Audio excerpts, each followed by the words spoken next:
பாண்டிச்சேரியில சக்சஸ்ஃபுல்லா மக்களுக்கு சேவை பண்ற ஒரு எம்எல்ஏ இப்ப தமிழ்நாட்டுக்கு வர போறாரா? அட ஆமாங்க. இப்படி விஜய் சார் டிவிகேன்னு ஒரு கட்சியை ஆரம்பிச்சு மக்கள் சேவைக்காக அவரோட நடிப்பு துறையை விட்டு வந்தாரோ, இதே மாதிரி ஒரு பெரிய சக்சஸ்ஃபுல் பிசினஸ் மேன் மக்களுக்கு நிறைய சேவை பண்ணியிருக்காரு. பாண்டிச்சேரியில எம்எல்ஏ வின் பண்ணி மக்களுக்கு நிறைய சேவையும் பண்ணிட்டு இருக்காரு.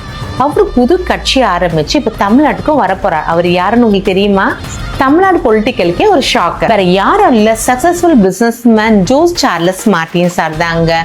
எம்எல்ஏ ஃப்ரம் காமராஜ் நகர் பாண்டிச்சேரி மக்களுக்கு சேவை பண்றதுக்காக ஒரு புதிய கட்சி ஆரம்பிக்க போறாரு. லட்சிய ஜனநாயக கட்சி நம்ம தமிழ்நாட்டுக்கு வரப்போகுது. சார்லஸ் மார்டின் அவரை பத்தி யாருன்னு தெரிஞ்சுக்கலாமா? இவர் ஸ்டார்ட் பண்ணது ஒரு சோசியல் ஒர்க்கரா த்ரூ ஜேசிஎம் மக்கள் மன்றம் நிறைய சேவைகள் பண்ணிருக்கார். இப்போ அந்த மக்கள் மன்றம் வந்து பொலிட்டிக்கல் பார்ட்டியா மாத்திருக்காங்க. ஃபோக்கஸே வந்து youth employment, corruption free government and development infrastructure தான் இவர் மெயின் கோலே. மட்டும் கிடையாது, பாண்டிச்சேரியை சிங்கப்பூர் அளவுக்கு டெவலப் பண்றதா இவர் மெயின் எய்மாவே வச்சிருக்காரு. தமிழ்நாட்டு தான் பிறந்து வளர்ந்திருக்காரு. நிறைய சோசியல் ஒர்க் பண்ணிருக்காரு தமிழ்நாட்டு மக்களுக்காக. இப்போ அவரோட கட்சியை எக்ஸ்பேண்ட் பண்றதுக்காக தமிழ்நாட்டுக்கு வந்திருக்காரு. He became a strong political party in Tamil Nadu.